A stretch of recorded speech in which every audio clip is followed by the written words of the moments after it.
ये कुछ अशार मैं आपको सुनाता हूँ।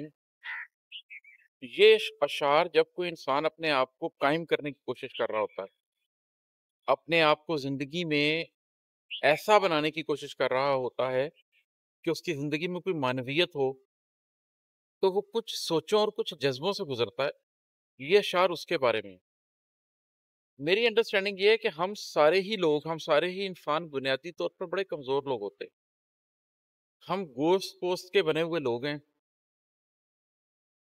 किसी भी शख्स को किसी भी वक़्त अजल का लम्हा मिल सकता है। कोई भी किसी भी वक़्त ज़ख्मी हो सकता है। हमारा तो इतनी देर ज़िंदा रहना भी एक मौजज़ा है, अल्लाह ने क्योंकि हमें ज़मानो मकान के ट्रस्ट में भेजा है और हमारी मौत का एक वक़्त लिखा हुआ है, तभी हम ये 60-60, 70-70, 80-80 साल जी पाते हैं। अदरवाइज़ हम लोग ज़हनी उलझनों से भी मर सकते हैं। हम लोग जज़्बाती तकलीफ़ों से भी मर सकते हैं।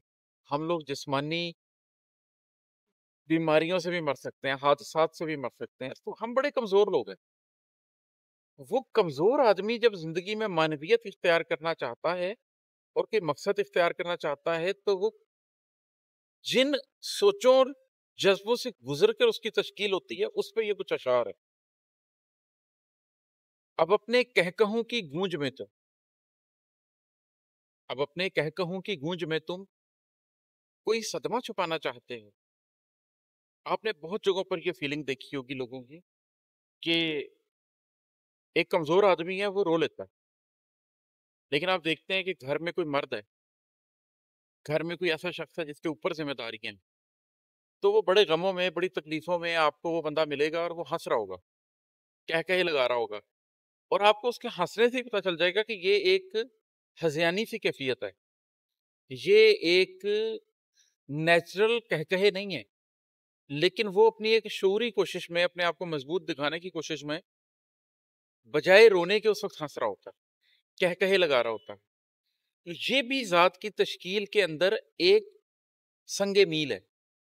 इतना मजबूत नजर आना जितने मजबूत आप हैं नहीं, अपने सदमों को छुपाना, उनको कहकहों में कन्वर्ट करना, इसलिए कि ये इस बात का इजहार है, ये इस बात का मजहर है कि आप जिम्मेदारी ले रहे हैं।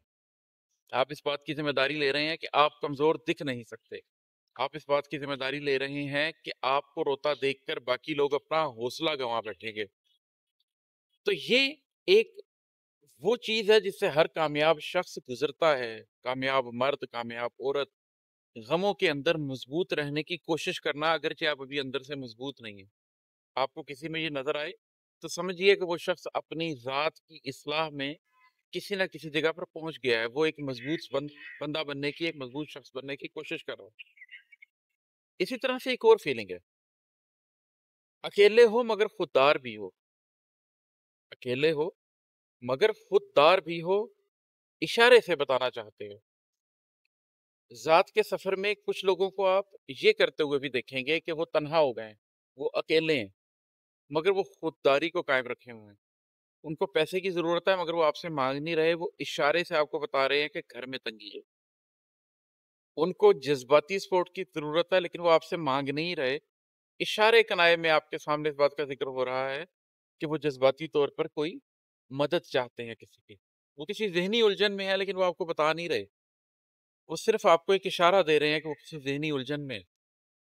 मैं ये नहीं कहता कि ये दुरुस्त है, मैं ये नहीं कह रहा कि लोगों को किसी से मदद नहीं लेनी चाहिए, लेकिन जो लोग अपनी ज़ात की तश्कील करने की अमल में किसी ना किसी जगह तक होते हैं, ये भी उसका एक इशारा है।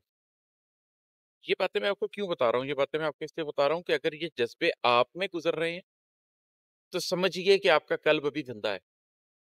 और अगर आप किसी में गुजरते देख रहे हैं, तो समझिए कि उसका कल्ब अभी जिंदा है। अगर आप देख रहे हैं कि कोई अपने कहकों की गूंज में सदमे छुपा रहा है, तो वो अंदर से एक जिंदा शख्स है, उसके अंदर भी जान है। वो आप हैं या कोई और, वो तरक्की कर सकता है अंदर से, उसका नफ्स कुचला जा सकता है, उसका कल्ब उजागर हो सकता है। अगर आप ये देखें कि कुछ शख्स अकेला है मगर खुददारी इख्तियार किए हुए है, तो इसका मतलब उसका अंदर अभी जिंदा है।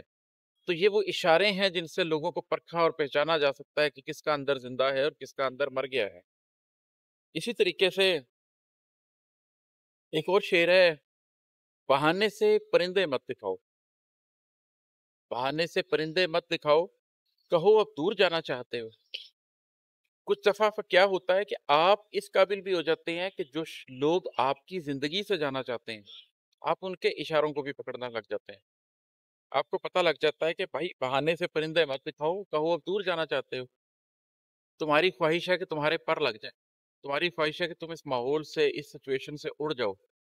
تو دوسروں کو سمجھنے کے قابل ہو، یہ جاننے کی کوشش کریں کہ کس کا دل اڑ چکا ہے اس جگہ سے، کس کا دماغ اس جگہ سے جا چکا ہے، کون اپنے دل و دماغ میں ہجرت کر چکا ہے، کون اپنے دل و دماغ میں اڑ کے یہاں سے جا چکا ہے.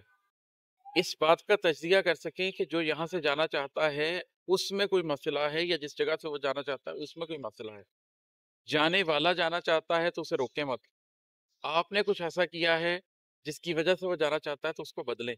تو یہ خود کو اور دوسروں کو بدلنے کی جو ایک کوشش ہے اس کے اوپر یہ کچھ اشعار ہے. ایک شعر آپ کو اور سنا دیتا ہوں. وہی آواز جو آتی ہے دل سے، وہی آواز جو آتی ہے دل سے، اسے صورت دلانا چاہتے ہو. یہ اگر آپ پچھلے تینوں اشعار دیکھیں نا تو آپ کو پتہ چل رہا ہے کہ آپ کیسے دوسروں کے یا اپنے نفس کو پڑھ سکتے ہیں، اپنے قلب کو پڑھ سکتے ہیں. اس کے بعد پھر وہ والی منزل آنی شروع ہوتی ہے جس میں آپ اندر کو پڑھنا شروع کر دیتے ہیں. لوگوں کو پڑھ دیا، اپنے نفس کو پڑھ دیا، اس کا مطلب ہے اب آپ لوگوں کے اور اپنے جذبات کو، اپنی سوچوں کو، اپنی کیفیات کو سمجھنے کے قابل ہو گئے ہیں. اگر آپ اس قابل ہو گئے ہیں تو پھر اندر سے ایک آواز آتی ہے اور پھر آپ اس کو صورت دلانا چاہتے ہیں. وہ جو اندر سے آواز آتی ہے اور جس کو آپ صورت دلانا چاہتے ہیں، وہ آواز اس شخصیت کی ہوتی ہے جس نے اللہ کے سامنے روز الست عہد لیا تھا. وہ جاگ اٹھتی ہے، وہ اندر سے آواز آپ کو آتی ہے اور پھر آپ اس کو صورت دلانا چاہتے ہیں. آپ اس شخصیت کی تشکیل کرنا چاہتے ہیں، آپ اس شخصیت کو بنانا چاہتے ہیں، اس کی نکھار میں، اس کی بیوٹیفیکیشن میں آپ اپنی باقی کی ساری زندگی گزارنا چاہتے ہیں.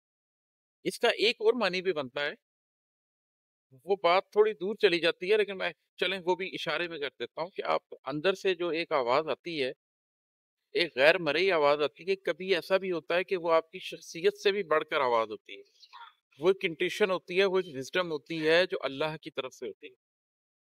اور وہ جو آواز آتی ہے تو ظاہر ہے آپ اللہ کو تو نعوذ باللہ صورت نہیں دے سکتے، لیکن آپ اس کی آواز کو، اس کے دیے ہوئے اشارے کو، قلب کو جو اس نے ہلکا سا ہلایا ہے، اللہ کی دو انگلیوں کے درمیان قلب ہے، اس کو جب چاہے بدل دیتا ہے.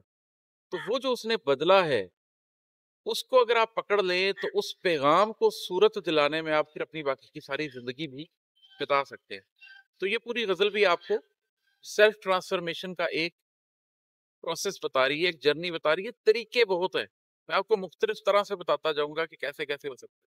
اس غزل میں کیا طریقہ بتایا کہ کیسے آپ چھوٹے چھوٹے جذبوں اور چھوٹی چھوٹی سوچوں سے یہ جان سکتے ہیں کہ دل کس کا زندہ ہے، قلب کس کا زندہ ہے، کس میں بھی جان ہے. جب آپ کو پتہ لگ جائے کہ کس کے اندر بھی جان ہے، کس میں ابھی وہ احساس ہے کہ وہ زندہ ہو سکتا ہے، تو پھر اندر پر دھیان دیں. اندر جو آپ کی شخصیت سے آواز آ رہی ہے اس کو بھی جانیں.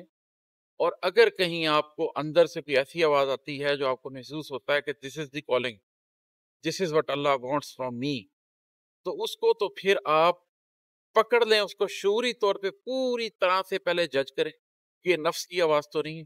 اس کو شعور پہ پرکھیں، اس کو قرآن و حدیث پہ پرکھیں، اور جب پرکھ کے آپ کو پتہ لگ جائے کہ یہی سچ کی آواز ہے تو پھر پورے دل سے اپنی باقی زندگی اس پہ بسر کرتے ہیں.